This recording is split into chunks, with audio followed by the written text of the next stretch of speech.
ಪುಸ್ತಕ ಇದೀಗ ಬಿಡುಗಡೆಯಾಗಿದೆ. ಪುಸ್ತಕವನ್ನು ಬಿಡುಗಡೆಗೊಳಿಸಿದ ಡಾಕ್ಟರ್ ಸಿ.ಜಿ. ಬೆಟಸೂರಮಠ ಅವರ ಮಾತುಗಳನ್ನು ಕೇಳುವ ಸಮಯ ಇದೀಗ. ಅವರ ಕಿರು ಪರಿಚಯವನ್ನು ಮಾಡಿಕೊಡಲಿದ್ದಾರೆ ಶ್ರೀಮತಿ ಕಲ್ಪನಾ ಚಂದ್ರಶೇಖರ್.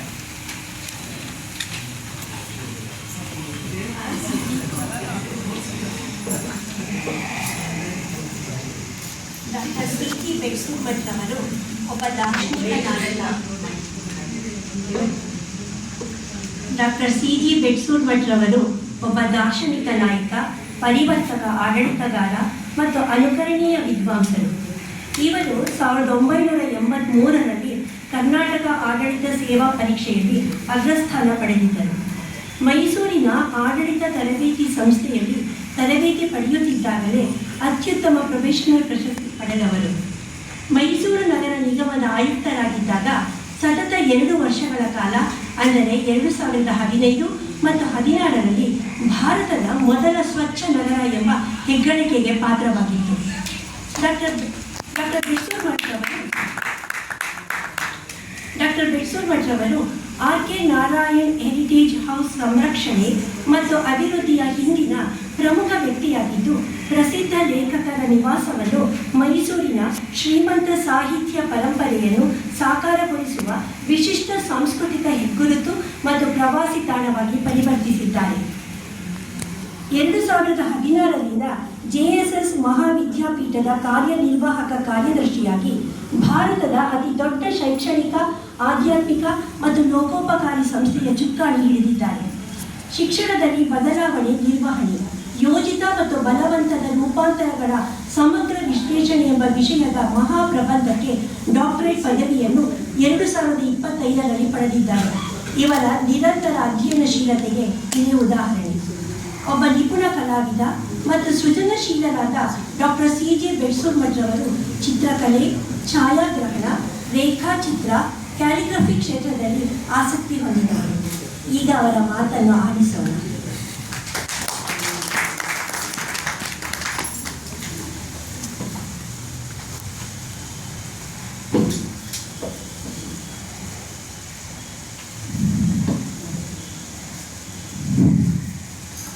ಎಲ್ಲರಿಗೂ ನಮಸ್ಕಾರ. ನಮಸ್ಕಾರ. Mysuru book club charitable trust, Kannada ಓದುಗರ ಒಕ್ಕೂಟ ಮೈಸೂರು ಇದರ ವತಿಯಿಂದ ಇವತ್ತು ಒಂದು ಅರ್ಥಪೂರ್ಣ ಕಾರ್ಯಕ್ರಮದಲ್ಲಿ ನಾವೆಲ್ಲ ಭಾಗವಹಿಸಿದ್ದೇವೆ. ಗೌರಿ ಸತ್ಯ ಅವರ, ಹಿರಿಯ ಪತ್ರಕರ್ತರು ಮತ್ತು ಲೇಖಕರಾದ ಗೌರಿ ಸತ್ಯ ಅವರ ಮೈಸೂರಿನ ಅಸಾಮಾನ್ಯರು ಕೃತಿ ಲೋಕಾರ್ಪಣೆ ಕಾರ್ಯಕ್ರಮ. ಈ ಕಾರ್ಯಕ್ರಮದಲ್ಲಿ ಉಪಸ್ಥಿತರಿರ್ತಕ್ಕಂಥ ಮೈಸೂರು ಬುಕ್ ಕ್ಲಬ್ ಚಾರಿಟೇಬಲ್ ಟ್ರಸ್ಟ್ನ ಸಂಸ್ಥಾಪಕ ಅಧ್ಯಕ್ಷರಾದಂಥ ಸನ್ಮಾನ್ಯ ಶ್ರೀಮತಿ ಶುಭಾ ಸಂಜಯ್ ಅರಸರವರೇ ಕೃತಿ ಕುರಿತು ಮಾತನಾಡಲಿದ್ದಾರೆ. ಮೈಸೂರು ಕರ್ನಾಟಕ ಮುಕ್ತ ವಿಶ್ವವಿದ್ಯಾಲಯದ ಖ್ಯಾತ ಗಮಕಿಗಳು ಮತ್ತು ಪ್ರಾಧ್ಯಾಪಕರು ಆದಂಥ ಡಾಕ್ಟರ್ ಜ್ಯೋತಿ ಶಂಕರ್ ಅವರೇ, ಗೌರಿ ಸತ್ಯ ಅವರೇ, ಎಲ್ಲ ಸಾಹಿತಿಗಳೇ, ಲೇಖಕರೇ, ಬಂಧುಗಳೇ, ಸುದ್ದಿ ಮಾಧ್ಯಮದ ಬಂಧುಗಳೇ, ನಾನಿಲ್ಲಿ ಸ್ವಲ್ಪ ಬೇಗ ಬಂದೆ. ಕೆಲವ್ರ ಜೊತೆ ಇಂಟರಾಕ್ಟ್ ಮಾಡ್ತಾ ಇದ್ದೆ. ಒಬ್ಬೊಬ್ಬರು ಬಂದು ನಾನು ಲೇಖನ ಬರ್ತೀನಿ, ಇವರು ಲೇಖಕರು ಪರಿಚಯ ಮಾಡ್ತಾ ಇದ್ರು, ಲೇಖಕರು ಇವರು ತುಂಬ ಲೇಖನ ಬರ್ತಾರೆ ಅಂತ ನನಗೆ ಸ್ವಲ್ಪ ಹೆದರಿಕೆ ಸ್ಟಾರ್ಟ್ ಆಗಿತ್ತು. ಅವಾಗ ಎಂಥ ಒಕ್ಕೂಟದ ಒಳಗೆ ನಾನು ಸೇರ್ಕೊಂಡಿದ್ದೀನಿ. ಶುಭಾ ಸಂಜಯ್ ಅರಸರವರು ಭಾಳ ನಾವು ಹಿಂದೆ ಹೊರಗಡೆ ಹೋಗಿದ್ವಿ, ಫ್ಯಾಮಿಲಿ ಜೊತೆಗೆ ಫೋನಲ್ಲೇ ಮಾತಾಡಿದ್ರು. ಇವತ್ತು ಅವರ ಒಂದು ಭೇಟಿಯಾಗುವ ಒಂದು ಅವಕಾಶನೂ ಕೂಡ ನನಗೆ ದೊರೆತು ಭಾಳ ಸಂತೋಷದಿಂದ ಈ ಕಾರ್ಯಕ್ರಮದಲ್ಲಿ ಭಾಗವಹಿಸಿದ್ದೇನೆ ಮತ್ತು ಭಾಳ ಸಂತೋಷದಿಂದ ಈ ಮೈಸೂರಿನ ಅಸಾಮಾನ್ಯರು ಪುಸ್ತಕದ ಒಂದು ಲೋಕಾರ್ಪಣೆಯನ್ನು ಮಾಡಿದ್ದೇವೆ. ನಾನು ಮತ್ತೆ ಇನ್ನಷ್ಟು ವಿಷಯ ತಿಳ್ಕೊಳ್ಳಿಕ್ಕೆ ವಿಚಾರ ಮಾಡಿದ್ದೆ. ಇಲ್ಲಿ ಒಕ್ಕೂಟದ ಬಗ್ಗೆ ಎಷ್ಟು ಜನ ಮೆಂಬರ್ಸ್ ಇದ್ದಾರೆ ಅಂತೇಳಿ, ಒಂದು 300 ಜನ ಮೆಂಬರ್ಸ್ ಇದ್ದಾರೆ ಅಂತೇಳಿ. ಅದರಲ್ಲಿ ಕನ್ನಡ ಓದುವರು 90 ಜನ ಇದ್ದಾರೆ ಅಂತೇಳಿ ಭಾಳ ಸಂತೋಷ ಆಯಿತು ನನಗೆ. ಎಷ್ಟೊಂದು ಜನ ಅಟ್ಲೀಸ್ಟ್ ಈಗ ನೋಡಿದರೆ ಏನು ಅನಿಸುತ್ತೆ ಅಂದರೆ, ಬೆಳಗಿನ ಒಂದು ಈ ಜಾಗದಲ್ಲಿ ಇಷ್ಟೊಂದು ಫ್ರೀ ಮಾಡಿಕೊಂಡು ತಾವು ಈ ಕಾರ್ಯಕ್ರಮದಲ್ಲಿ ಭಾಗವಹಿಸಿದ್ದೀರಿ. ಯಾಕಂದರೆ ಮುಂಜಾನೆ ಸಮಯ ಅಂತಂದರೆ ಎಲ್ಲ ಹೆಣ್ಮಕ್ಳಿಗೆ ಮನೆ ಅದೇ ಕೆಲಸ ಇರ್ತದೆ, ಆದರೂ ಕೂಡ ಇಷ್ಟೊಂದು ಸಂಖ್ಯೆಯಲ್ಲಿ ತಾವು ಎಲ್ಲ ಬಂದಿದ್ದೀರಿ. ಗೌರಿ ಸತ್ಯ ಅವರು ಪುಸ್ತಕದ ಲೇಖಕರು. ನನಗೆ ಫೋನ್ ಮಾಡಿ ಕೇಳಿದರು, ಸರ್ ನನ್ನೊಂದು ಪುಸ್ತಕ ಬಿಡುಗಡೆ ಇದೆ, ನೀವೇ ಬರಬೇಕು, ನೀವೇ ರೈಟ್ ಪರ್ಸನ್ ಅನ್ನೋದು. ಯಾಕೆ ಈ ಥರ ಹೇಳಿದ್ರು ಅನಿಸ್ತು ಅಂತ. 2008ರಿಂದ ನನಗೆ ಅವ್ರ ಪರಿಚಯ, ನಮ್ಮ ಮೈಸೂರು ಬಂದಾಗಿನೂ ಪರಿಚಯ, ಅದಕ್ಕೆ ಹೇಳಿರ್ಬೋದು ಅಂತ ತಿಳ್ಕೊಂಡೆ. ಆಮೇಲೆ ಪುಸ್ತಕದ ಬಗ್ಗೆ ಕೇಳಿದೆ, ಅದಕ್ಕೆ ಅವ್ರು ನನಗೆ ರೈಟ್ ಪರ್ಸನ್ ಅಂತ ಹೇಳಿದ್ರು ಅಂತ ಆವಾಗ ತಿಳ್ಕೊಂಡೆ. ಆಮೇಲೆ ಒಂದು ಪುಸ್ತಕನೂ ಕಳಿಸ್ಕೊಟ್ರು. ನಾವು ಒಂದು 3-4 ದಿವಸ ಇರ್ತೀವಿ. ನಾನು ಟ್ರಾವೆಲ್ ಟೈಮ್ನಲ್ಲಿ ಅಥವಾ ಫ್ರೀ ಟೈಮ್ನಲ್ಲಿ ಓದುವಾಗ ಇದನ್ನು ಓದಿದೆ. ನನಗೇನಿದೆ ಗೊತ್ತಿಲ್ಲ, ಪೂರ್ತಿ ಓದಿನ ಮುಗಿಸ್ಬಿಟ್ಟೆ ಪುಸ್ತಕ. 50 ಲೇಖನಗಳನ್ನು ಓದಂಥ ಕೃತಿ. ಪತ್ರಕರ್ತರು, ಕಥೆಗಾರರು, ಹಿಸ್ಟೋರಿಯನ್ ಅಂತ ಹೇಳಿ ಇತಿಹಾಸಗಾರರು, ಲೇಖಕರು ಮತ್ತು ಭಾಳಷ್ಟು ಪತ್ರಿಕೆಗಳಿಗೆ ವರದಿಗಾರರಾಗಿ, ಸಮಾಚಾರ ಇಂಗ್ಲೀಷ್ ದಿನಪತ್ರಿಕೆಯ ಸಂಪಾದಕರಾಗಿ ಅವರು ಕೆಲಸ ಮಾಡಿದ್ದಾರೆ. ಸ್ಟಾರ್ ಆಫ್ ಮೈಸೂರು, ಡೆಕ್ಕನ್ ಹೆರಾಲ್ಡ್ ಮತ್ತು ನಿಯತಕಾಲಿಕಗಳಿಗೆ ಹಲವಾರು ಲೇಖನಗಳನ್ನು ಕೂಡ ಬರೆದಿದ್ದಾರೆ. ಹಲವಾರು ಪುಸ್ತಕಗಳು ಬಂದಿದ್ದಾವೆ. ನಾನು ಒಂದು ಪುಸ್ತಕ ನಿಮ್ಗೆ ತೋರಿಸ್ತೀನಿ, ಅದು ನಿಮಗೆ ಯಾರ ಹತ್ರ ಇದೆ ಗೊತ್ತಿಲ್ಲ, ತೊಗೊಂಡಿದ್ರಿಗೂ ಗೊತ್ತಿಲ್ಲ, ಬಟ್ ಇದು ಪುಸ್ತಕ ನನ್ನ ಹತ್ರ ಇದೆ. Mysuru memories, the old city of Mysuru ಅಂತೇಳಿ. ಈ ಬಗ್ಗೆ ಒಂದೆರಡು ಮಾತು ಹೇಳಲಿಕ್ಕೆ ನಾನು ಇಷ್ಟಪಡ್ತೀನಿ. ಯಾಕಂದರೆ ಇದು ಕೂಡ 50 ಲೇಖನಗಳನ್ನು ಹೊಂದಿದೆ. ಇದು ಕೂಡ ನಮ್ಮ ಮೈಸೂರಿನ ಇತಿಹಾಸವನ್ನು ಬೇರೆ ಬೇರೆ ರೂಪದಲ್ಲಿ ತೋರಿಸುವಂಥ ಒಂದು ಪ್ರಯತ್ನವನ್ನು ಗೌರಿ ಸತ್ಯ ಅವರು ಮಾಡಿದ್ದಾರೆ. ಅವರು ಒಂದ್ಸಲ ಬಂದರು 2015ರಲ್ಲಿ. ನಾನು ಆರ್ಕಿಯಾಲಜಿ ಕಮಿಷನರ್ ಆಗಿದ್ದೆ. ಆರ್ಕಿಯಾಲಜಿ ಮ್ಯೂಸಿಯಮ್ಸ್ ಹೆರಿಟೇಜ್ ಕಮಿಷನರ್ ಆದಾಗ ಬಂದರು. ಸರ್ ಇದಿಷ್ಟೆಲ್ಲ ಮಾಹಿತಿ ಇದೆ ಅಂತ ಒಂದು ಡ್ರಾಫ್ಟ್ ತಂದು ನನಗೆ ತೋರಿಸಿದ್ರು. ಅವರು ಅವ್ರಿಗೆ ಜ್ಞಾಪಕ ಇದೆಯೋ ಗೊತ್ತಿಲ್ಲ, ನಮ್ಮ ಆಫೀಸ್ಗೆ ಬಂದಿದ್ರು. ಆಮೇಲೆ ಅವ್ರ ಬಗ್ಗೆ ನಾನು ಮೊದಲೇ ತಿಳ್ಕೊಂಡಿದ್ದೆ. ಪುಡಿ ಏನಿದೆ ನೋಡಿದೆ, ಒಂದೇ ಒಂದು ಜಸ್ಟ್ ಪುಟ ತಿರುಗಿ ನೋಡಿದೆ, ಬಿಟ್ಬಿಡಿ ಇದು ನನ್ನ ಕಡೆ, ನಾನು ಏನು ಮಾಡ್ತೀನಿ ನೋಡಿ ಅಂತ ಹೇಳಿದೆ.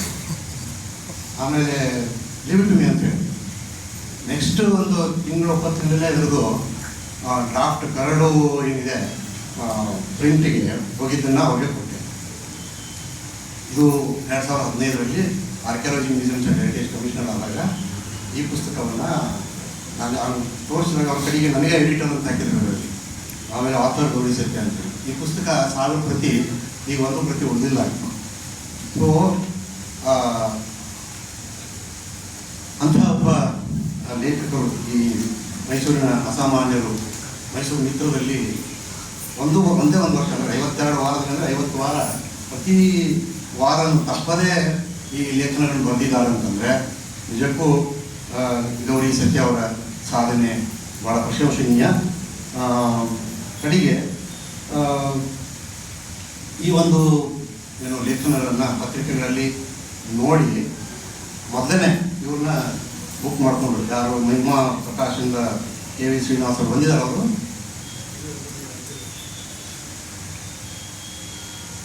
ಈ ಲೇಖನಗಳು ಪ್ರಕಟಣೆ ಆಗುತ್ತಿದ್ದಾಗಲೇ ಅವ್ರಿಗೆ ಅನುಮತಿ ಕೊಡಿ, ನಮ್ಮ ಪುಸ್ತಕದಲ್ಲಿ ನಾವು ತರ್ತೇವೆ, ಇದನ್ನು ನಮಗೆ ಕೊಡಿ ಅಂತ ಅವರು ಕೇಳಿದ್ದಾರೆ. ಒಂದು ಹೆಮ್ಮೆಯ ವಿಷಯ. ಅವರಿಗೂ ಕೂಡ ನಾನು ಈ ಸಂದರ್ಭದಲ್ಲಿ ಅಭಿನಂದನೆಗಳನ್ನು ಹೇಳ್ತಾ, ಗೌರಿ ಸತ್ಯಾರ್ ಅವರಿಗೆ ಅಭಿನಂದನೆಗಳನ್ನು ಹೇಳ್ತೇನೆ ಮತ್ತು ಒಕ್ಕೂಟದ ಎಲ್ಲ ಅಧ್ಯಕ್ಷರಿಗೆ ಮತ್ತು ಸದಸ್ಯರಿಗೆ ಈ ಕಾರ್ಯಕ್ರಮ ಆಯೋಜಿಸಕ್ಕೆ ಅಭಿನಂದನೆಗಳನ್ನು ತಿಳಿಸ್ತಾ, ನಮಗೆಲ್ಲ ಗೊತ್ತಿದೆ ಮೈಸೂರು ಮಹಾರಾಜರ ಅವಧಿಯಲ್ಲಿ ಮೈಸೂರು ಸಂಸ್ಥಾನಕ್ಕೆ, ಮೈಸೂರು ಅಭಿವೃದ್ಧಿ ಆಗಲಿಕ್ಕೆ ಹಲವಾರು ದಿವಾನ್ಗಳು ಇಲ್ಲಿ ಕೆಲಸ ಮಾಡಿದ್ದಾರೆ. ಆದರೆ ನಮಗೆ ನೆನಪಿದ್ದಿದ್ದು ದಿವಾನ್ಗಳಲ್ಲೇ ಒಂದು 2-3 ಜನ ಅಷ್ಟೇ. ದಿವಾನ್ ಪೂರ್ಣಯ್ಯ ನಾನಂತೂ ನೆನಪಿಟ್ಕೊಂಡಿದ್ದೀನಿ. ಯಾಕಂದರೆ ಅವರು ಕಂದಾಯ ಆಡಳಿತದಲ್ಲಿ ಅತ್ಯಂತ ಒಂದು ಸಾಧನೆಯನ್ನು ಮಾಡಿದ್ದಾರೆ. ಆಮೇಲೆ ಅವರ ಒಂದು ದಿವಾನ್ ಪೂರ್ಣಯ್ಯರವರ ಮ್ಯೂಸಿಯಂ ಕೂಡ ನಾನು ನಮ್ಮ ಚಾಮರಾಜನಗರದಲ್ಲಿ ಅವರ ಒಂದು ಮನೆಯನ್ನೇ ಒಂದು ಸ್ಮಾರಕವಾಗಿ ಅದನ್ನು ಮ್ಯೂಸಿಯಮನ್ನು ನಾನು ಆರ್ಕಿಯಾಲಜಿ ಕಮಿಷನರ್ ಇದ್ದಾಗ ಮಾಡಿ ಜ್ಞಾಪಕ ಇದೆ. ಸೊ ಆ ಥರ ಒಂದು ಸ್ವಲ್ಪ ನೆನಪು ಬರ್ತದೆ. ಸರ್ ಮಿರ್ಜಾ ಇಸ್ಮಾಯಿಲ್ ಅವರು, ಆಮೇಲೆ ನಮ್ಮ ವಿಶ್ವೇಶ್ವರಯ್ಯನವರು, ಈ ರೀತಿ ಕೆಲವು ಮಾತ್ರ ನಾವು ನೆನಪಿಟ್ಕೊಳ್ತೀವಿ. ಆದರೆ ಅವರ ಜೊತೆ ಅವರ ಕೆಳಗಡೆ ಕೆಲಸ ಮಾಡಿ ಉಳಿದಂಥ ಅಧಿಕಾರಿಗಳನ್ನು ನಾವು ನೆನಪಿಸ್ಕೊಳ್ಳೋದಿಲ್ಲ. ಅವರ ಹೆಸರನ್ನು ಕೂಡ ನಮಗೆ ಕೆಲವು ಸಲ ಜ್ಞಾಪಕ ಇರೋದಿಲ್ಲ. ಅವ್ರ ಜೊತೆಗಿದ್ದವರು ಆವಾಗ ಅವ್ರಿಗೆ ರಿಫ್ಲೆಕ್ಟ್ ಆಗಿಲ್ಲ. ಆವಾಗ ಅವ್ರದ್ದು ಪ್ರತಿಭೆ ಭಾಳ ಜನಕ್ಕೆ ಗೊತ್ತಾಗಲಿಲ್ಲ. ಆದರೆ ಇವರ ಒಂದು ಈ ಥರದ ಒಂದು ವ್ಯಕ್ತಿಗಳ ಏನು ನಿಸ್ವಾರ್ಥ ಸೇವೆಯಿಂದಾಗಿ ಮೈಸೂರು ಮಹಾರಾಜರು ಖ್ಯಾತಿ ಪಡೆಯುವಂತಾಯಿತು ಅಂದರೆ ತಪ್ಪಾಗುತ್ತಿಲ್ಲ. ಮೈಸೂರು ರಾಮರಾಜ್ಯ ಆಗಲಿಕ್ಕೂ ಕೂಡ ಸಾಧ್ಯವಾಯಿತು. ಮೈಸೂರು ಏನು ಮಹಾರಾಜರ ಒಬ್ಬರ ಸಲಹೆ ಅಥವಾ ಮಾರ್ಗದರ್ಶನದಿಂದ ಮಾತ್ರ ಅಲ್ಲ, ಇದರ ಹಿಂದೆ ನೂರಾರು ಜನರ ಒಂದು ದುಡಿಮೆ ಇದೆ. ಅದನ್ನು ನಾವು ನೆನೆಯಬೇಕು, ಅವರ ಸೇವೆಯನ್ನು ನಾವು ಸ್ಮರಿಸಬೇಕು. ಅಂತಹ ಒಂದು ಏನು ಗಣ್ಯರಿದ್ದಾರೆ. ಗೌರಿಶಂಕರ್ ಅವರ ಲೇಖನದಲ್ಲಿ 50 ಜನ ಏನಿದ್ದಾರೆ, ಅವ್ರ ಬಗ್ಗೆ ಪ್ರತಿಯೊಬ್ಬರ ಬಗ್ಗೆನೂ ಭಾಳಷ್ಟು ಚೆನ್ನಾಗಿ ಬರೆದಿದ್ದಾರೆ. ನೋಡಿ, ಮೈಸೂರಲ್ಲಿ ನಾವೇ ನೋಡ್ತಿರ್ತಿದ್ವಿ. ಕಮಿಷನರ್ ಆಗಿದ್ದ ನಾನು ಮೈಸೂರು ಕಾರ್ಪೊರೇಷನ್ ಕಮಿಷನರ್ ಆದಾಗಲೂ ಕೂಡ ಮತ್ತು ಅರ್ಬನ್ ಡೆವಲಪ್ಮೆಂಟ್ ಅಥಾರಿಟಿ ಕಮಿಷನರ್ ಆದಾಗಲೂ ಕೂಡ ಭಾಳಷ್ಟು ನನಗೇನೋ ಒಂದು ಸ್ವಲ್ಪ ಪ್ಯಾಷನ್ನು ಈ ಆರ್ಟು, ಕಲ್ಚರು, ಸಂಸ್ಕೃತಿ ಇದ್ರ ಬಗ್ಗೆ ತಿಳಿದುಕೊಳ್ಳಲಿಕ್ಕೆ ಪ್ರಯತ್ನ ಮಾಡ್ತಾಯಿದ್ವಿ. ಈ ಒಂದು ಮೈಸೂರಿನ ಅಭಿವೃದ್ಧಿಯಲ್ಲಿ ಸಾಕಷ್ಟು ಜನ ಏನು ಮಾನ್ಯರು ಎಲೆಮರೆ ತಾಯಿಯಂತೆ ಉಳಿದು ಹೋಗ್ತಾರೆ. ಆಮೇಲೆ ಅವರು ನಮ್ಮ ನೆನಪು ಕೂಡ ಇಲ್ಲ. ಇಂಥ ಒಂದು ಸಂದರ್ಭದಲ್ಲಿ ಏನು 50 ಜನ ಈ ಲೇಖಕರ ಬಗ್ಗೆ ಬಂದಿದ್ದಾರೆ. ಅವರು ತಮ್ಮದೇ ಆದಂತಹ ಒಂದು ಕ್ಷೇತ್ರದಲ್ಲಿ ಹೆಸರು ಮಾಡಿ ಕರ್ಮಯೋಗಿಗಳಾಗಿದ್ದಾರೆ ಅಂದರೆ ತಪ್ಪಾಗಿರ್ತಿಲ್ಲ. ಯಾಕಂತಂದರೆ ಅವರು ಹೆಸರಿಗೆ ತಕ್ಕಂತೆ ಎಕ್ಸ್ಟ್ರಾರ್ಡಿನರಿ ಆಗಿದ್ದಾರೆ, ಅಸಾಮಾನ್ಯರಾಗಿದ್ದಾರೆ. ಯಾಕಂತಂದರೆ ಪ್ರಚಾರ ಬಯಸಿಲ್ಲ ಅವರು, ಒಂದನೇದು. ಎರಡನೇದು ತಂಪಾಡಿಗೆ ನಾವು ಕೆಲಸ ಮಾಡಿದ್ದಾರೆ. ನಾವು ಭಗವದ್ಗೀತೆಯಲ್ಲಿ ಹೇಳ್ತೀವಿ, ಕರ್ಮನ್ಯ ಅಧಿಕಾರ ಅಂತ ಹೇಳ್ತಲ್ಲ, ಕರ್ಮ ಮಾಡುವುದರಲ್ಲಿ ನಿನಗೆ ಅಧಿಕಾರ, ಕರ್ಮ ಫಲದಲ್ಲಿ ಅಪೇಕ್ಷೆ ಪಡಬೇಡ, ಸಕಾಮ ಭಾವದಿಂದ ಕರ್ಮವನ್ನು ಮಾಡಬೇಡ, ಕರ್ಮವನ್ನು ಬಿಟ್ಟು ಬಿಡಬೇಕೆಂಬ ಆಗ್ರಹವು ನಿನಗೆ ಬೇಡ ಅಂತ ನೀವು ಓದ್ತೀವಿ. ಆ ರೀತಿಯಲ್ಲಿ ಈ ಎಲ್ಲ ಮಹನೀಯರು ಮೈಸೂರಿನ ಅಭಿವೃದ್ಧಿಗಾಗಿ ಕೆಲಸ ಮಾಡಿದ್ದಾರೆ. ಅದಕ್ಕಾಗಿ ನಾನು ಲೇಖನಗಳನ್ನು ಪುಸ್ತಕ ಓದಿದ ಮೇಲೆ ಭಾಳ ಇಂಪ್ರೆಸ್ ಆದೆ ನಾನು. ನೋಡಿ, ಪ್ರತಿಯೊಬ್ಬರ ಫೋಟೋನು ಕೂಡ ಗೌರಿಶಂಕರ್ ಅವರು ಸಂಗ್ರಹಿಸಿದ್ದಾರೆ. ಏನು ಮಹನೀಯರಿದ್ದಾರೆ, ಅವರ ಸಾಹಿತ್ಯ ಆಗಲಿ, ಅವರು ಬರೆದಂಥ ಪುಸ್ತಕಗಳಾಗಲಿ, ಅದರ ಮುಖಪುಟಗಳನ್ನು ಕೂಡ ಅದರಲ್ಲಿ ಮುದ್ರಿಸಿದ್ದಾರೆ. ಅವರು ಹುಟ್ಟಿನಿಂದ ಮರಣ ಹೊಂದುವವರೆಗೂ ಕೂಡ ಯಾವ ರೀತಿ ಅವರು ಸೇವೆಯಲ್ಲಿ ಸೇರಿದರು, ಆಮೇಲೆ ಯಾವ ಹಂತವಾಗಿ ಎಲ್ಲಿವರೆಗೆ ಬೆಳೆದರು, ಮಹಾರಾಜರು ಯಾವ ರೀತಿ ಅವ್ರನ್ನ ಬೆಳೆಸಿದರು, ಮತ್ತು ಅವರು ಆ್ಯಕ್ಚುಲಿ ಏನು ಸಾಧನೆ ಮಾಡಿದರು ಅನ್ನೋದ್ರ ಬಗ್ಗೆ ಗೌರಿಶಂಕರ್ ಅವರು ಏನು ಮಾಡಿದ್ದಾರೆ ಅಂತಂದರೆ, ಒಂದು ಥರ ಸಂಶೋಧನೆ ಅಂದರೆ ತಪ್ಪಾಗಲಿಕ್ಕಿಲ್ಲ, ಇದೊಂಥರ ರಿಸರ್ಚನೆ. ನೋಡಿ, ಭಾಳಷ್ಟು ವಿಷಯವನ್ನು ಹೆಕ್ಕಿ ತೆಗೆದಿದ್ದಾರೆ. ಯಾವ ರೀತಿ ಅಂದರೆ DVG ಅವರ ಜ್ಞಾಪಕ ಚಿತ್ರಶಾಲೆ ಅಂತೇಳಿ ಅವರ ಸಂಪುಟಗಳಿಂದ ತೆಗೆದಿದ್ದಾರೆ ಮಾಹಿತಿಯನ್ನು. ಪ್ರೊಫೆಸರ್ ರವಿಶಂಕರ್ ಅವರ ಸನ್ ಆಫ್ ಸರಸ್ವತಿ ಇಂಗ್ಲೀಷ್ ಪುಸ್ತಕದಿಂದ ಮಾಹಿತಿ ಪಡೆದಿದ್ದಾರೆ. ಡಾಕ್ಟರ್ DV ವೆಂಕಟಾಚಲ ಶಾಸ್ತ್ರಿ ಬರೆದಿರುವಂಥ ಮುರುಘನಾಡು ಮಹನೀಯರು ಆ ಗ್ರಂಥದಿಂದ ಮಾಹಿತಿ ತೆಗೆದಿದ್ದಾರೆ. ಅದರ ಜೊತೆಗೆ ಅವರ ಏನು ಕೆಲವು ಸಂಬಂಧಿಕರಿಂದ ಕೂಡ ಮಾಹಿತಿಯನ್ನು, ಛಾಯಾಚಿತ್ರವನ್ನು ಸಂಗ್ರಹಿಸಿ ಪುಸ್ತಕವನ್ನು ಬರೆದಿದ್ದಾರೆ. ನಾನು ಪುಸ್ತಕ ಓದುವಾಗ ಏನು ಮಾಡಿಬಿಟ್ಟೆ ಅಂದರೆ, ಸೀರಿಯಲ್ಲಿ ಓದುವಾಗ ಒಂಥರ ಬೇರೆ ಅನಿಸ್ತು. ನಾನು ಯಾಕೆ ಇದನ್ನು ಭಾಗ ಮಾಡಬಹುದು ಅಂತೇಳಿ 12 ಭಾಗ ಮಾಡಿದ್ದೆ. ಅಂದರೆ ಕಂದಾಯ ಆಡಳಿತದಲ್ಲಿ ಯಾವ ಮಹನೀಯರು ಕೆಲಸ ಮಾಡಿದರು. ಆವಾಗ ನಮ್ಮ ಅಮಲ್ದಾರರು ಪ್ರಾಂತ್ ಸಾಹೇಬ್ ಅಂದರೆ ಅಸಿಸ್ಟೆಂಟ್ ಕಮಿಷನರ್ ಅವಾಗ, ಆಮೇಲೆ ಜಿಲ್ಲಾಧಿಕಾರಿಗಳು, ಅವರೆಲ್ಲ ಬಹಳ ಪವರ್ಫುಲ್ ವ್ಯಕ್ತಿಗಳು. ಆ ಥರದ ಅಮಲ್ದಾರರಾಗಿ, ಪ್ರಾಂತ್ ಸಾಹೇಬರಾಗಿ, ಜಿಲ್ಲಾಧಿಕಾರಿಗಳಾಗಿ ಮಹಾರಾಜರ ಒಂದು ಆಡಳಿತದಲ್ಲಿ ಪ್ರತಿಭಾವಂತ ಒಂದು ಅಧಿಕಾರಿಗಳು ಆಡಳಿತ ನಡೆಸಿ ಭಾಳ ಕೀರ್ತಿಯನ್ನು ಮೈಸೂರಿಗೆ ತಂದಿದ್ದಾರೆ. ಅದರಲ್ಲಿ ರಾಯರಾಯಿ ಬಿರುದಾಂಕಿತ ಮಹಾನ್ ಪ್ರತಿಭೆಯ ಅಧಿಕಾರಿ ವೆಂಕಟರಾವ್ ಅವರು, ಪ್ರಾಮಾಣಿಕ ಅಧಿಕಾರಿಯಾಗಿ ಗಂಧನಹಳ್ಳಿ ಜಗೀರ್ದಾರ್ ಕೃಷ್ಣರಾವ್ ಅವರು. ನೋಡಿ, KRS ಡ್ಯಾಮ್ ಕಟ್ಟುವಾಗ ಆ ಗಂಧನಹಳ್ಳಿ ಊರಿನ ಒಂದು 350 ಎಕರೆ ಜಮೀನು ಮುಳುಗಡೆ ಆಗ್ತಿತ್ತಂತೆ. ಅದಕ್ಕೆ ಪರಿಹಾರವನ್ನು ನಾವು ಬೇರೆ ಯಾವ ಕಡೆಯೂ ತಗೋದಿಲ್ಲ, ನಮಗೆ ಇವರು ಜಗೀರ್ದಾರ್ ಕೃಷ್ಣರಾವ್ ಅವರೇ ಕೊಡಲಿ ಅಂತೆ. ಅಂದರೆ ಅಷ್ಟೊಂದು ವಿಶ್ವಾಸವನ್ನು ಜಗೀರ್ದಾರ್ ಕೃಷ್ಣರಾವ್ ಅವ್ರ ಮೇಲೆ ಇಟ್ಟಿದ್ರು ಅಂತ ನಾವು ಲೇಖನದಲ್ಲಿ ಓದ್ತೇವೆ. ಇನ್ನು ಮಹಿಳಾ ಶಿಕ್ಷಣಕ್ಕೆ ಒಂದು ಒತ್ತು ನೀಡಿದಂತಹ ಮೀಸೆ VS ನರಸಿಂಹಯ್ಯಂಗಾರ್ ಅವ್ರ ಹೆಸರು ಕೇಳಿದ್ರೆ ಜನ ಎದುರುತ್ತಿರುವಂತೆ. ಆಮೇಲೆ ಅಮೃತ್ ಮಹಲ್ ಕಾವಲ್ ಅಂತ ಹೇಳ್ತೀವಿ ನಾವು, ಕಂದಾಯದಲ್ಲಿ ಬರ್ತದೆ ಜಮೀನು ಬಗ್ಗೆ. ಅದರಲ್ಲಿ ರೆವೆನ್ಯೂ ಅಸಿಸ್ಟೆಂಟ್ ಕಮಿಷನರ್ ಆಗಿ ಸಾಮಾನ್ಯ ಆಡಳಿತದ ನಿರ್ವಹಣೆಯನ್ನು ಮಾಡಿದಂಥ H. ನಂಜುಂಡರಾಜ್ ಅರಸರವರು ಕೂಡ ಒಬ್ಬರು. ಇನ್ನು ದಿವಾನರ ಕಚೇರಿ ಅಂತ ಬರ್ತದೆ, ಅದಕ್ಕೆ ಗುಬ್ರಾ ಕಚೇರಿ ಅಂತ ಹೇಳ್ತಿದ್ದಂತೆ. ಸೊ ಆ ಗುಬ್ರಾ ಕಚೇರಿಯ ಬಾಬುರಾವ್ ಕೂಡ ಅವರು ದಿವಾನ್ ಪೂರ್ಣಯ್ಯನವ್ರನ್ನ ಅವರು ಭಾಳ ವಿದ್ವಾಂಸರು. ಅವ್ರನ್ನ ವಿರೋಧಿಸ್ತಿದ್ರು ಅಂದರು ಗುಬ್ರಾ ಬಾಬುರಾವ್. ಯಾಕಂದರೆ ಇವರು ಅವ್ರಿಗಿಂತ ಹೆಚ್ಚು ಕಂದಾಯ ಆಡಳಿತದಲ್ಲಿ ನಿಪುಣರು ಅಂತೇಳಿ 4 ಜನ ದಿವಾನರು ಕೂಡ ಆಗಿದ್ರು ಅಂತೆ ಇವರು ಬಾಬುರಾವ್. ನೆಕ್ಸ್ಟು ಇದೇ ವಿಭಾಗದಲ್ಲಿ ಬರ್ತಾರೆ ಅಮಲ್ದಾರ್ ಆಗಿರುವಂಥ ಅಸಿಸ್ಟೆಂಟ್ ಕಮಿಷನರ್ ಆಗಿರುವಂಥ ಕೃಷ್ಣಸ್ವಾಮಿ ರಾವರು. ಆನಂತರ ಎಕ್ಸೈಸ್ ಕಮಿಷನರ್, ಜಿಲ್ಲಾ ನ್ಯಾಯಾಧೀಶರು, ಮೈಸೂರು ಜಿಲ್ಲಾಧಿಕಾರಿಯಾಗಿ ಕೆಲಸ ಮಾಡಿದಂಥ ನಾರಾಯಣ್ ರಾವ್. ನಾನು ಹೇಳಿದೆ ಭಾಳ ಪವರ್ಫುಲ್ ಪೋಸ್ಟ್ ಇವೆಲ್ಲ ಅಂತೇಳಿ. ಅಮಲ್ದಾರು, ಇವನ್ ರೆವಿನ್ಯೂ ಇನ್ಸ್ಪೆಕ್ಟರ್ಸ್ಗಳು ಇವಾಗೆಲ್ಲ ಈ ಅಮಲ್ದಾರ್ ಅಂದರೆ ತಹಸೀಲ್ದಾರ್, ಇವಾಗೆಲ್ಲ ಅಸಿಸ್ಟೆಂಟ್ ಕಮಿಷನರು. ಈ ಯಾವ ರೀತಿ ಒಂದು ಅವಾಗಿನ ಆಡಳಿತ ಇತ್ತು, ಕಂದಾಯ ಆಡಳಿತ, ಈಗ ಯಾವ ರೀತಿ ಅದನ್ನು ನಾವು ಹೋಲಿಸಿ ನೋಡಿದಾಗ ನನಗೆ ಒಂದು ಜ್ಞಾಪಕ ಬರ್ತದೆ. ನಾಗವಳ್ಳಿ ಅಂತ ಪುಸ್ತಕ ಬರ್ತಿದೆ, ನಾನು ಪೂರ್ಣ ಓದಿದ್ದೀನಿ ಅದನ್ನು. ನಾಗವಳ್ಳಿ, ಅದರ ಲೇಖಕರು HL ನಾಗೇಗೌಡರು. ಅವರು ಯಾವ ರೀತಿ ನೀವು ಸರ್ಕಾರಿ ಸೇವೆಗೆ ಸೇರಿದರು ಮತ್ತು ಅಮಲ್ದಾರರು ಯಾವ ರೀತಿ ಪವರ್ಫುಲ್ ಇದ್ದರು ಅನ್ನೋದ್ರ ಬಗ್ಗೆ ಹೇಳುವಾಗ ಅದೊಂದು 2 ನಿಮಿಷದಲ್ಲಿ ಹೇಳೇ ಬಿಡ್ತೀನಿ. ಅಷ್ಟೊಂದು, ಯಾಕಂದರೆ ಆ ಥರದ ಕೆಲಸವನ್ನು ಮಾಡಿದಂಥ ಮಹನೀಯರ ಬಗ್ಗೆ ನಾವು ಈ ಪುಸ್ತಕದಲ್ಲಿ ನೋಡ್ತೇವೆ, ಓದ್ತೇವೆ. ಅಮಲ್ದಾರ್ ಅಂತಂದರೆ ಅವಾಗ ಅಮಲ್ದಾರರು ಯಾವುದೇ ಒಂದು ಹಳ್ಳಿಗೆ ಹೋಗ್ಬೇಕಾದ್ರೆ ಬಸ್ಸು ಅವ್ರ ಮನೆಗೆ ಬಂತು. ಬಸ್ನಲ್ಲಿ ಹೋಗ್ಬೇಕು ಅವಾಗೆಲ್ಲ. ಬಸ್ ಮನೆಗೆ ಬರ್ತಿತ್ತು. ಆವಾಗ ಬಸ್ ಬಂದಿದೆ ಅಂತ ಅಂದಮೇಲೆ ಅಮಲ್ದಾರರು ಫೋಟೋ ಹಾಕಿಸ್ಕೊಳ್ತಿದ್ರು, ಹಾಕೋತಿರ್ಲಿಲ್ಲ, ಹಾಕಿಸ್ಕೊಳ್ತಿದ್ರು. ಆಮೇಲೆ ಹೊರಗೆ ಬರುವಾಗ ಬಸ್ನಲ್ಲಿದ್ದಂಥ ಎಲ್ಲ ಜನರು ಇಳಿಬೇಕು, ಅಮಲ್ದಾರರು ಒಳಗಡೆ ಹತ್ತಬೇಕು. ಅದಾದ ನಂತರ ಜನ ಮತ್ತೆ ಒಳಗಡೆ ಕೂತ್ಕೋಬೇಕು. ಅಮಲ್ದಾರರು ವಿಸಿಟ್ ಮಾಡೋ ಹಳ್ಳಿ ಅಲ್ಲಿ ಬರೋದಕ್ಕೆ ಅಲ್ಲಿ ಸ್ಟಾಪ್ ಹಾಕ್ಕೊಂಡೆ ಅಲ್ಲಿ ಮತ್ತೆ ಮೊದಲು ಫಸ್ಟ್ ಜನ ಇಳಿಬೇಕು, ಆಮೇಲೆ ಅಮಲ್ದಾರ್ ಇಳಿಬೇಕು. ಆಮೇಲೆ ಅಮಲ್ದಾರನ್ನ ಇದರಲ್ಲಿ ಬಂಡಿನಲ್ಲಿ, ಸಿಂಗಾರ ಮಾಡಿದಂಥ ಬಂಡಿನಲ್ಲಿ ಹಳ್ಳಿ ಕರ್ಕೊಂಡು ಹೋಗ್ತಿದ್ರು. ನೋಡಿ ಎಷ್ಟು ಪವರ್ಫುಲ್ ಇರ್ತದೆ ಅಮಲ್ದಾರ್. ಈಗಿನವ್ರ ಅಮಲ್ದಾರಿಗೆ ಆ ರೀತಿ ಮಾಡಂತೀವಿ. ಆಮೇಲೆ ಅವಾಗ ಅಮಲ್ದಾರ್ ಜೊತೆಗೆ ಅಮಲ್ದಾರ್ ರಾಣಿ, ಅಮಲ್ದಾರ್ ಹೆಂಡತಿ, ಅವರು ಕೂಡ ಭಾಳ ಪವರ್ಫುಲ್ ಇರ್ತಿದ್ರಂತೆ.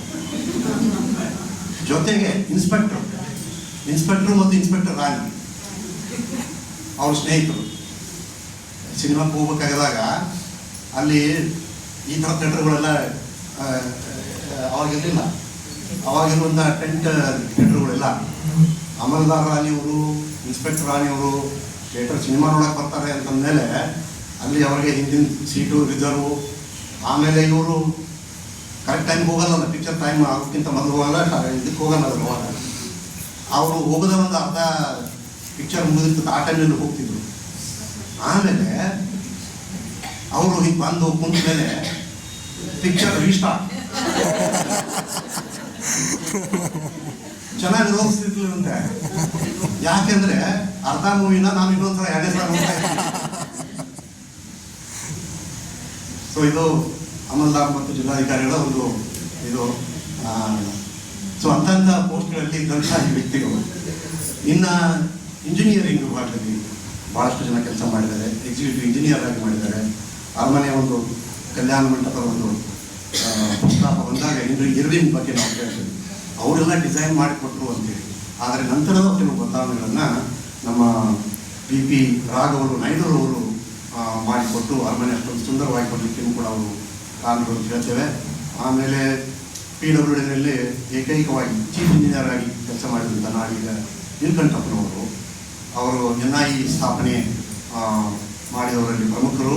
ಮತ್ತು ಅರಮನೆ ಲಲಿತಾದ್ರಿ ಮತ್ತು ಲಲಿತಾದ್ರಿ ಅರಮನೆಯ ವಾಸ್ತುಶಿಲ್ಪದ ಕೆಲಸವನ್ನು, ಬೃಂದಾವನದ ಅಭಿವೃದ್ಧಿಯನ್ನು ಕೂಡ ಮಾಡಿದ್ದಾರೆ ಅಂತ ನಾನು ತಿಳ್ಕೊಳ್ತೀನಿ. ಅದ್ರ ಜೊತೆಗೆ KRS ಡ್ಯಾಮ್ ಹತ್ರ ಒಂದು ಬೋರ್ಡ್ ಇದೆ. ಆ ಬೋರ್ಡಲ್ಲಿ ಚೀಫ್ ಇಂಜಿನಿಯರ್ ಹೆಸರಿನಲ್ಲಿ ರಾಜಭಾಷಾ ಭೂಷಣ ತರ್ಪೋ ಶ್ರೀನಿವಾಸರಾವ್ ಅಂತ ಅವ್ರ ಹೆಸರು ಈಗಲೂ ಇದೆ. ಸೊ ಇಂಥ ಒಂದು ಮಹನೀಯರು ಇಂಜಿನಿಯರಿಂಗ್ ಇದರಲ್ಲಿ ಕೆಲಸ ಮಾಡ್ತಾರೆ. ಇನ್ನು ಆವಾಗ ಸಿಡುಬು, ಪ್ಲೇಗು ಮತ್ತು ಕಾಲ್ರಾ ಈ ಥರದ ಒಂದು ಏನು ರೋಗಗಳು ಇರ್ತಿತ್ತು.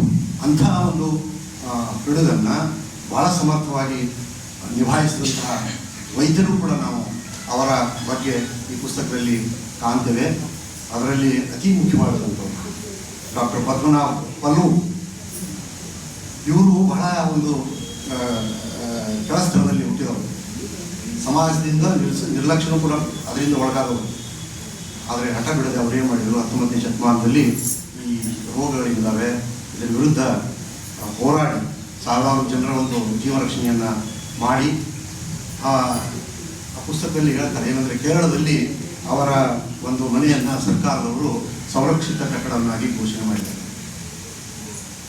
ಇನ್ನು ಇದರಲ್ಲಿ ನಮ್ಮ ಜಿಲ್ಲಾ ವೈದ್ಯಾಧಿಕಾರಿ, ಸ್ಯಾನಿಟರಿ ಅಧಿಕಾರಿಯಾಗಿ, ಜೈಲ್ ಸೂಪರಿಂಟೆಂಡರಾಗಿ ನೋಡಿ. ಅವಾಗ ಏನಿತ್ತು ಅಂತಂದರೆ, ಅಮಲ್ದಾರರು ಅವರೆಲ್ಲ ಇದ್ದರೆ ಅವರಿಗೆ ನ್ಯಾಯಾಧೀಶರು ಪೋಸ್ಟನ್ನು ಕೊಡ್ತಿದ್ರು, ಇಂಜಿನಿಯರ್ಗಳು ಇದ್ದರೆ ಅವ್ರಿಗೂ ಕೊಡ್ತಿದ್ರು. ಆಮೇಲೆ ವೈದ್ಯರಾದವರು ಕೂಡ ಬರೀ ವೈದ್ಯ ಅಷ್ಟೇ ಅಲ್ಲ, ಸ್ಯಾನಿಟರಿ ಇನ್ಸ್ಪೆಕ್ಟ್ರು, ಆಮೇಲೆ ಜೈಲ್ ಸೂಪರಿಂಟೆಂಡರ್ ಕೆಲಸನೂ ಕೂಡ ಅವ್ರು ಕೊಡ್ತಿದ್ರು. ಅದರಲ್ಲಿ ಡಾಕ್ಟರ್ PS ಅಚ್ಯುತರಾವ್ ಅವರು ಪ್ಲೇಗ್ ಚುಚ್ಚುಮದ್ದಿನ ಬಗ್ಗೆ ಅರಿವು ಮೂಡಿಸಿದವರು. Victoria hospital residential medical officer ಆಗಿ ಭಾಷಾ ತಜ್ಞರಾಗಿ ಕೆಲಸ ಮಾಡಿದ್ದಾರೆ. ಅದರ ಜೊತೆಗೆ ರಾಮಸ್ವಾಮಿ ಅಯ್ಯಂಗಾರ್ ಅವರು ಕೂಡ ನೇತೃತಜ್ಞರು. ಆಮೇಲೆ ಡಾಕ್ಟರ್ TV ಅರ್ಮುಗಂ ಮೊದಲಿಗ ಬಹಳ ಕರ್ತವ್ಯಶೀಲದ ಒಬ್ಬ ಅಧಿಕಾರಿ, ಸ್ವಾರ್ಥ ತ್ಯಾಗದ ಅತ್ಯುತ್ತಮ ಶಸ್ತ್ರಚಿಕಿತ್ಸಕರವರು. ಅದರ ಜೊತೆಗೆ ಚಂದ್ರಭಾನ್ ಸಿಂಗ್ ಅಂತೇಳಿ ಆಯುರ್ವೇದ ಪಂಡಿತರು. ಆಮೇಲೆ ಗುಂಡ್ಲು ಪಂಡಿತ್ ಲಕ್ಷ್ಮಣಾಚಾರ್ಯ, ಇವರು ವೈದ್ಯರತ್ನರು, ಆಯುರ್ವೇದದಲ್ಲಿ ಬಹಳ ಮನೆ ಮಾತಾಗಿತ್ತು. ಅದರ ಜೊತೆಗೆ ಇನ್ನೊಬ್ಬರು ಬರ್ತಾರೆ, ವಿದ್ವಾನ್ ವಿಷಕ್ ರತ್ನ ಲಕ್ಷ್ಮೀ ನರಸಿಂಹ ಶಾಸ್ತ್ರಿಗಳು ಅಂತೇಳಿ ಆಯುರ್ವೇದ ಕಾಲೇಜ್ ಸ್ಥಾಪನೆ ಬಹಳ ಅವರ ಒಂದು ಅವಧಿಯಲ್ಲಿ ಆಗಿದೆ. ಇನ್ನು ಶಿಕ್ಷಣದಲ್ಲಿ ಪೆರಿಯಸ್ವಾಮಿ ತಿರುಮಲಾಚಾರ್ಯ ಇವರು ಸದ್ವಿದ್ಯಾ ಶಾಲೆಯನ್ನು ಸ್ಥಾಪಿಸುವ ಒಂದು ಕೀರ್ತಿ ನಮ್ಗೆ ಗೊತ್ತೇ ಇಲ್ಲವಲ್ಲ. ಆಮೇಲೆ ಶಿಕ್ಷಣ ಇಲಾಖೆ ಕಾರ್ಯದರ್ಶಿಯಾಗಿ ಆ ಕಾರ್ಯದರ್ಶಿ ಪೋಸ್ಟನ್ನು ಚೇಂಜ್ ಮಾಡಿ ಇನ್ಸ್ಪೆಕ್ಟರ್ ಜನರಲ್ ಆಫ್ ಎಜುಕೇಷನ್ ಅಂತೇಳಿ ಮಾಡ್ತಾರೆ. ಸೊ ಅದರ ಒಂದು ಮುಖ್ಯಸ್ಥರಾಗಿ ಹೊರ್ಮೋಸ್ವಿ ಜಹಾಂಗೀರ್ ಭಾಷಾ ಅಂತ ಅವರು.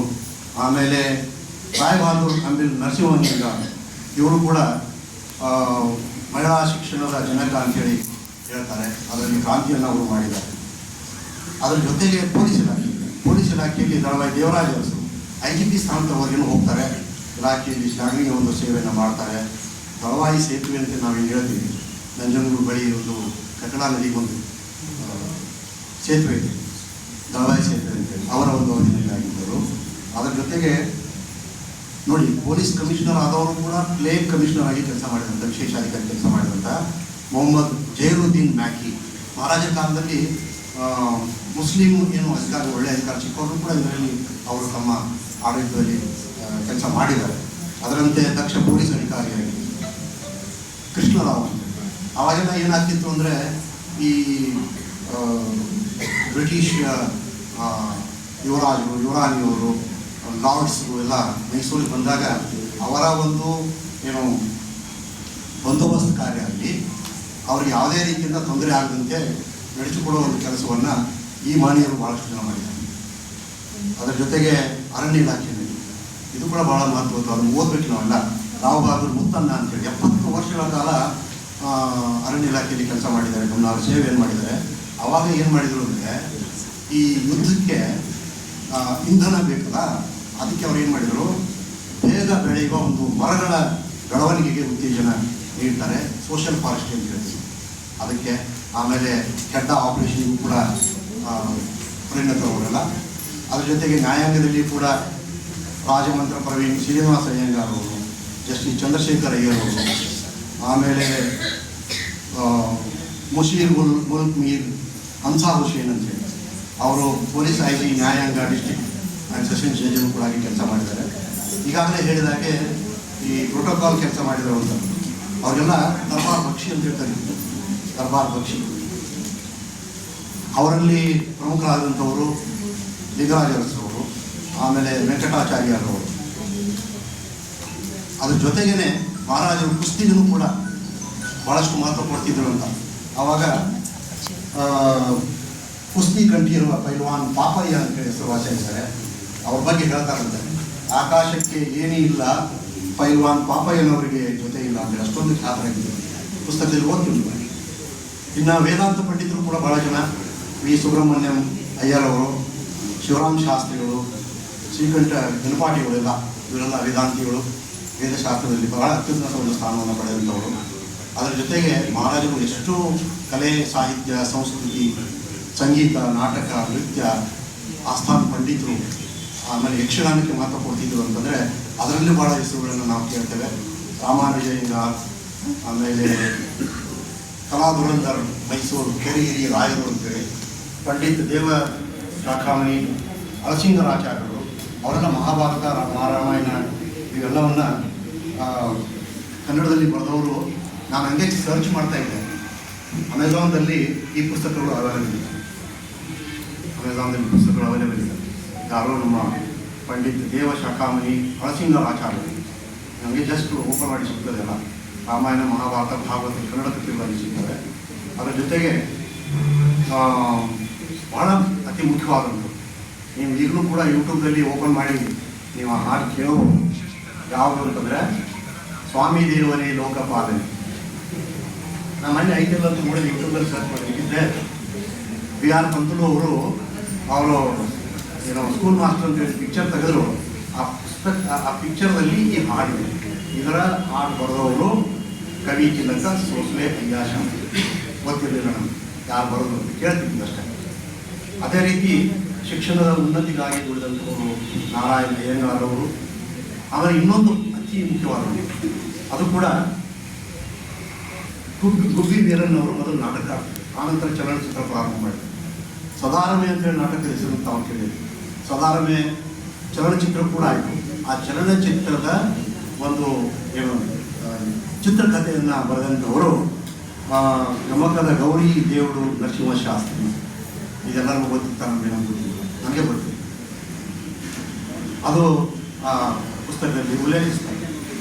ಆಮೇಲೆ ನಾಟ್ಯ ಸರಸ್ವತಿ ಅಯ್ಯಂಗಾರ್ ಶೆಟ್ಟಿ ತಾಯಮ್ಮ ಅಂತ ಮೈಸೂರು ಶಾಲೆಯ ಒಂದು ಭರತನಾಟ್ಯಕ್ಕೆ ಬಹಳ ಒಂದು ಗಂಭೀರವಾದ ಕೊಡುಗೆಯನ್ನು ಅವರು ನೀಡಿದ್ದಾರೆ. ಅದೇ ರೀತಿ ಭಾಗವತ ಸುಬ್ರಾಯರು, ಅವರ ನಿಸ್ವಾರ್ಥ ಸೇವೆ ಹೇಗಿತ್ತು ಅಂತಂತಂದರೆ, ಅವರ ನೆನಪಿಸ್ಕೊಳ್ಬೇಕಾದ್ರೆ ನಾವು ಸುಬ್ರಾಯನ ಕೆರೆಗೆ ಹೋಗಬೇಕು. ಸುಬ್ರಾಯನ ಕೆರೆ ಅದಕ್ಕೆ ಕಾರಣಕರ್ತರು ಭಾಗವತ ಸುಬ್ರಾಯ. ಅದೇ ರೀತಿ ಚಾಮರಾಜನಗರ ಶ್ರೀಕಂಠ ಶಾಸ್ತ್ರಿಗಳು ಬಹಳ ಚುರುಕು ಬುದ್ಧಿಯವರು.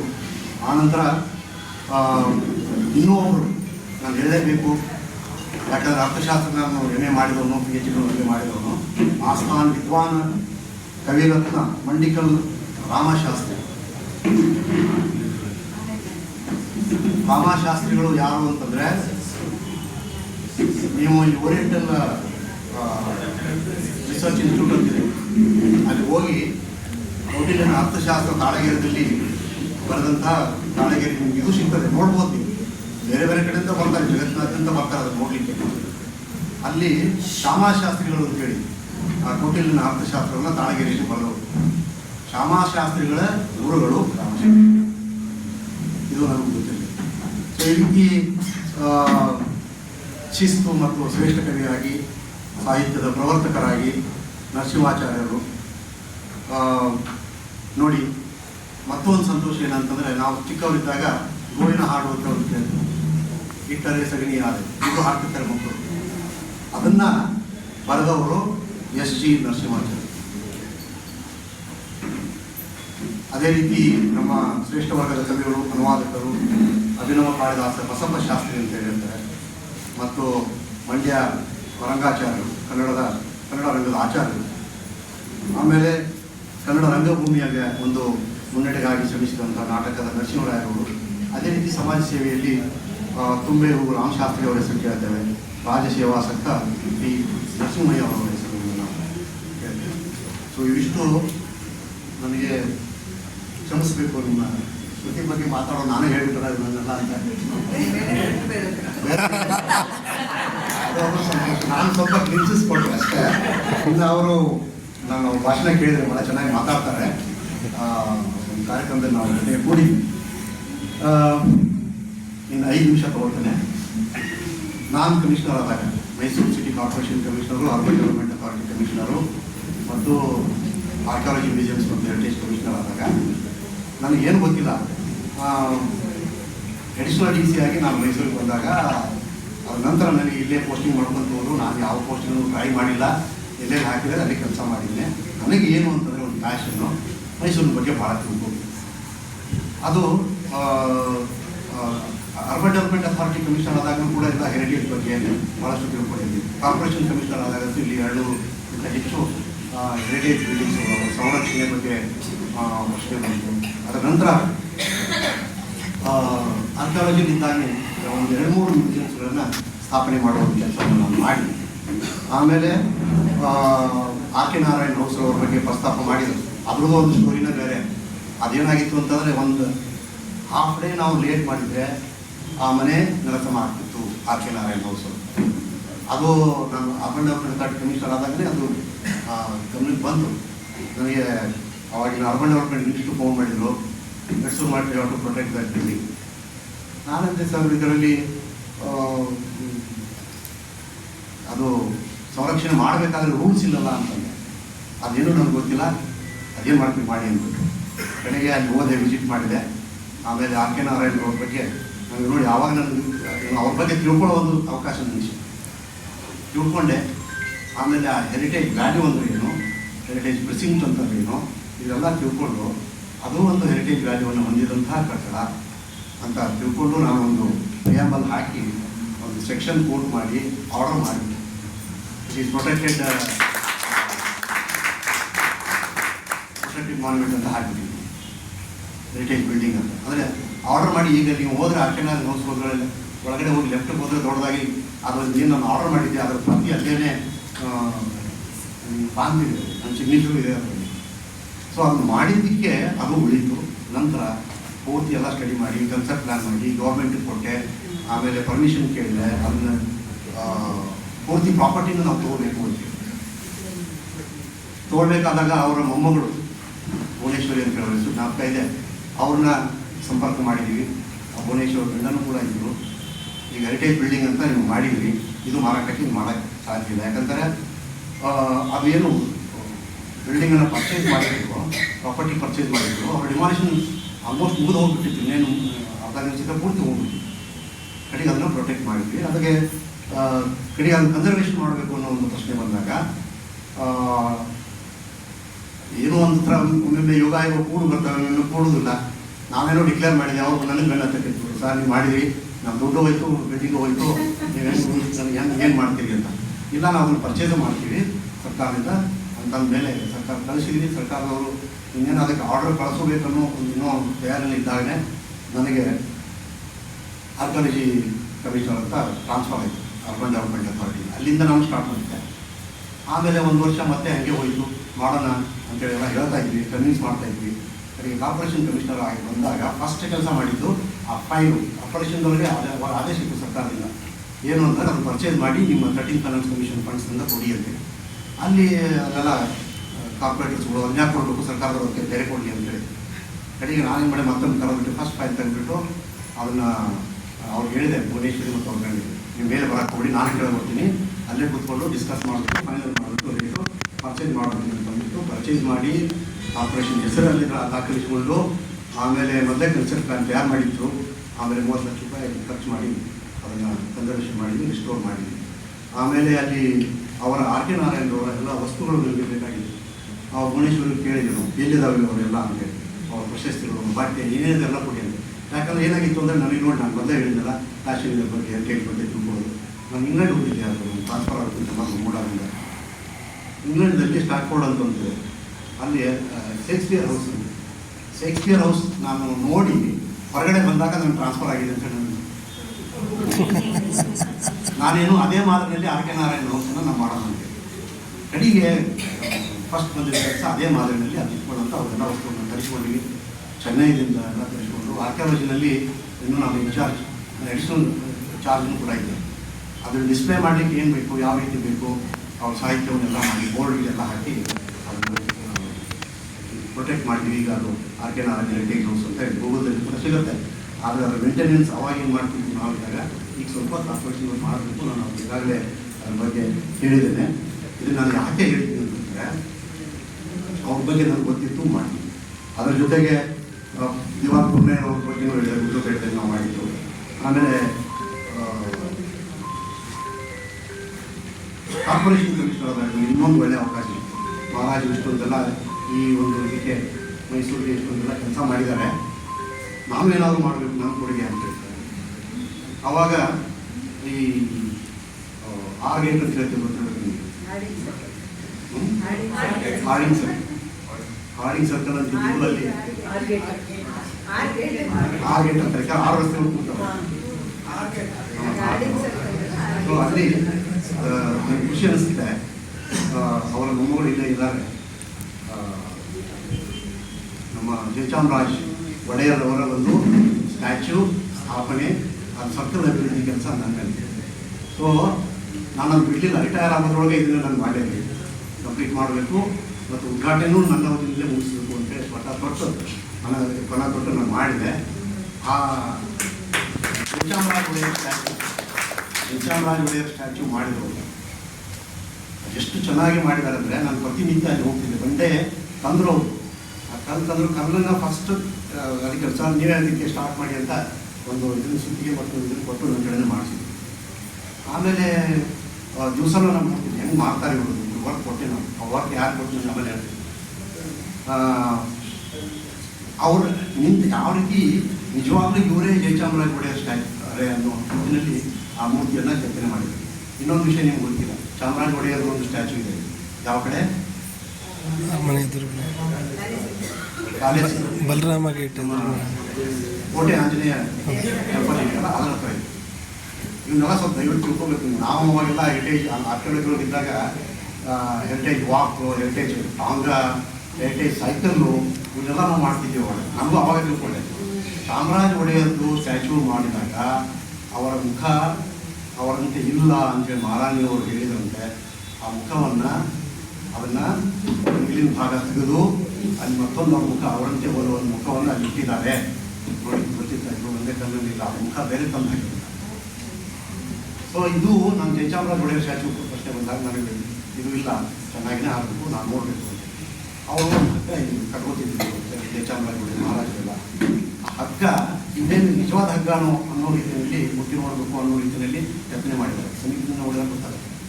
ಸೊ 1 ವರ್ಷ 10 ತಿಂಗಳ ಅವಧಿಯಲ್ಲಿ ಸರ್ಕಾರ ಅಭಿವೃದ್ಧಿ ಮಾಡಿ ಅಲ್ಲೆಲ್ಲ ಸೆಲ್ಫಿ ಸ್ಪಾಟ್ಗಳು ಮಾಡಿ ಕೂತ್ಕೊಂಡು ಜನ ನೋಡಲಿ ಅಂತಂದು ಮಾಡಿ ಎಲ್ಲ ಮಾಡಿದ್ದೀವಿ. ಅವಾಗ ಉದ್ಘಾಟನೆ CM ಅವರು ಮಾಡಿದರು. ಎಲ್ಲ ಮಹಾರಾಜರ ವಂಶಸ್ಥರು ಎಲ್ಲರೂ ಕೂಡ ಅಲ್ಲಿ ನಾವು ಕರೆಸಿದ್ವಿ. ಆ ಒಂದು ಅವಕಾಶ ನನಗೆ ಸಿಕ್ಕಿತ್ತು. ಏನು ಅಂದರೆ ಹೆಮ್ಮೆ ಏನಂತಂದರೆ, ಆ ಕಡೆ ಹೋದಾಗೆಲ್ಲ ನಾನು ನೆನೆಸ್ಕೊತೀನಿ, ಮಹಾರಾಜರ ಪೀರಿಯಡ್ನಲ್ಲಿ 2 ಸರ್ಕಲ್ಗಳು ಅಭಿವೃದ್ಧಿ ಆಗಿದ್ದು, ನನ್ನ ಅವಧಿಯಲ್ಲಿ ಒಂದು ಆಯ್ತಲ್ಲ ನನಗೆ. ಆಮೇಲೆ ಅದನ್ನು ಶಿಲ್ಪಿಗಳು ಯಾರು ಅಂದರೆ ಅದನ್ನು ತೊಗೊಂಡ್ರು. ಅವರು ನಾನು ಭಾಳ ಅವ್ರು ಅಪ್ರಿಷಿಯೇಟ್ ಮಾಡಿದ್ರು, ನನ್ನ ಸನ್ಮಾನ ಕೂಡ ಮಾಡಿದ್ರು. ಅದನ್ನು ಇಟ್ಕೊಂಡ್ರು. ನಂತರ ಅವರು ಆದಿಶಂಕರಾಚಾರ್ಯ ಸ್ಟ್ಯಾಚ್ಯೂ. ಆಮೇಲೆ ಸರ್ ನೋಡಿ ಸರ್ ನನಗೆ ಅವಕಾಶ ಸಿಕ್ತು ಅಂತ ನನಗೆ ಬಂದಿದೆ. ಆದ ನಂತರ ಸುಭಾಷ್ ಚಂದ್ರ ಬೋಸ್ ಸ್ಟ್ಯಾಚ್ಯೂ ನಮ್ಮ ಇಂಡಿಯಾ ಗೇಟ್ ಹತ್ರ ಮಾಡಿದ್ರು. ಆಮೇಲೆ ಅದನ್ನು ಬಂದು ಹೇಳಿದ್ರು ನನಗೆ. ಆ ನಂತರ ಹೇಳಿದರು, ಸರ್ ನನ್ನ ಇಡೀ ಜೀವನದಲ್ಲಿ ನನಗೆ ಒಂದು ಒಳ್ಳೆಯ ಇಷ್ಟಿತ್ತಂದರೆ ರಾಮನ ಮೂರ್ತಿ ಮಾಡೋ ಒಂದು ಅವಕಾಶ ಸಿಕ್ತು. ಅದಕ್ಕೆ ಭಾಳ ಒಂಥರ ಅಂತೇಳಿ ಹೇಳ್ತಾರೆ, ಭಾವಕರಾಗಿ ಹೇಳ್ತಾರೆ, ನೀವೇ ಕಾರಣ. ಇಲ್ಲಪ್ಪ ನಾನು ಕಾರಣ ಅಲ್ಲ, ಅದು ನಿನ್ನಲ್ಲಿರೋ ಒಂದು ಏನು ಕಲೆ ಇದೆ ಅದು ಇಂಪಾರ್ಟೆಂಟು, ಅದರಿಂದ ನಿಮ್ಮ ಮುಂದೆ ಒಳ್ಳೆಯದಾಗಿತ್ತು. ನೋಡಿ ಇಂಟರ್ನ್ಯಾಷನಲ್ ಇರೋದು ಆ ಥರ ನಾನು ಕೂಡ ಏನೋ ಒಂದು ಪ್ರೋತ್ಸಾಹವನ್ನು ಕೊಡ್ತಿದ್ದೆ. ಇದನ್ನು ಯಾಕೆ ನಾನು ಹೇಳಿದ್ದೀನಿ ಅಂತಂದರೆ, ಈಗಲೂ ಈ ಒಂದು 50 ಜನ ಏನು ನೀವು ಬರೆದಿದ್ದೀರಿ, ಅವ್ರನ್ನ ತಿಳ್ಕೊಂಡಾಗ ನನಗೇನಿಸ್ತು ಅಂತಂದರೆ, ಈ ಪುಸ್ತಕ ಅವಾಗಲೇ ಬರೆದಿದ್ದರೆ ಇವರು ಮುಂದೆ ಕೊಟ್ಟಿದ್ರೆ ಆ 50 ಜನರ ಬಗ್ಗೆ ಎಲ್ಲ ತಿಳ್ಕೊಂಡ್ರು. ಅವ್ರು ಇಲ್ಲೆಲ್ಲ ವಾಸವಾಗಿದ್ರು, ಅವ್ರ ಮನೆಗಳನ್ನೆಲ್ಲ ನಾವು ಸ್ಮಾರಕಗಳನ್ನಾಗಿ ಮಾಡೋದಾಗಿತ್ತಲ್ಲ. ಅವ್ರ ರಸ್ತೆ ಅವ್ರು ಹೇಳ್ತಾರೆ ಪುಸ್ತಕದಲ್ಲಿ ಆ ರಸ್ತೆ ಹೆಸರು ಬಂದಿದ್ರು, ಅದನ್ನೆಲ್ಲ ಯಾರೋ ಚೇಂಜ್ ಮಾಡಿಬಿಟ್ಟು ಈಗ ಬೇರೆ ಅವ್ರ ಹೆಸರು ಹಾಕ್ಕೊಂಡಿದ್ದಾರೆ ಅಂತ ಅದು ಉಳಿಸ್ಕೊಳ್ಬೋದಾಗಿತ್ತು. ಆ ಪುಸ್ತಕ ನನಗೆ ಹೀಗೆ ಅನಿಸ್ತಾ ಇಲ್ಲ, ಸಿಕ್ಕಿದ್ರೆ 100% ನಾನು ಮಾಡ್ಬೋದಾಗಿತ್ತು. ಅದನ್ನು ಒಳ್ಳೆಯ ಒಂದು ಸಂಗ್ರಹ ಯೋಗ್ಯ ಒಂದು ಕೃತಿ ಇದೆ. ದಯವಿಟ್ಟು ಇದೆಲ್ಲ ಇದನ್ನು ಓದಿದ್ರೆ ಒಪ್ಪುತ್ತನಾಗಿದೆ. ಒಬ್ಬರಿಂದ ಒಬ್ಬರಿಗೆ ಇದು ಮಾಹಿತಿ ಸಿಗಲಿ ಈ ಪುಸ್ತಕದ ಬಗ್ಗೆ. ಈ ಪುಸ್ತಕ ಹೆಚ್ಚು ಒಂದು ಪ್ರಚಾರವನ್ನು ಹೊಂದಿ ಓದುಗರು ಒಳ್ಳೆಯ ರೀತಿಯಿಂದ ಇದನ್ನು ಸ್ವೀಕರಿಸಲಿ ಅಂತೇಳಿ ನಾನು ಒಂದು ಸಂದರ್ಭದಲ್ಲಿ ಹೇಳ್ತಾ, ಅದಕ್ಕೆ ಪ್ರಾರಂಭದಲ್ಲಿ ಶುಭ ಅವರು ಹೇಳಿದರು, ಇವ್ರದ್ದು ಒಂದು ಇದರಲ್ಲಿ ಅಧ್ಯಾಯ ಇರಬೇಕಾಗಿತ್ತು ಅಂತ ಅಂದ್ರಲ್ಲ ನೀವು ಹೇಳಿದ್ರು. ನಾನು ಆವಾಗ ಅಂದ್ಕೊಂಡೆ ಈ ಅಸಾಮಾನ್ಯರಲ್ಲಿ ಇವರೊಬ್ಬರು ಅಸಾಮಾನ್ಯರು.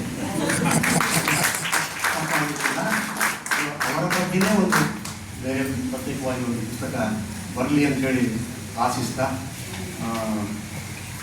ನಮ್ಮ ಮುಗಿಸ್ತೇನೆ.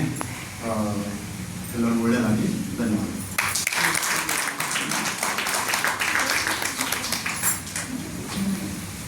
ಸರ್, ಆಕೆ ನಾರಾಯಣ ಅವರ ಮನೆ ಸುದ್ದಿ ಏನಿದೆ ಅದು ಪತ್ರಿಕೆಗಳಲ್ಲಿ ಓದಿದ್ದು ಇನ್ನ ಚೆನ್ನಾಗಿ ನೆನಪಿದೆ. ಅದರ ಹಿಂದಿರುವ ಶಕ್ತಿ ನೀವೇ ಅಂತ ಅಂದ್ಬಿಟ್ಟು ನಮಗೆ ಬಹುಶಃ ತುಂಬಾ ಜನರಿಗೆ ಗೊತ್ತಿರಲಿಲ್ಲ. ಧನ್ಯವಾದಗಳು ಸರ್.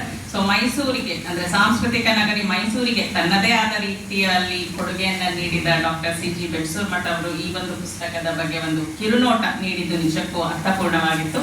ಧನ್ಯವಾದಗಳು ಸರ್.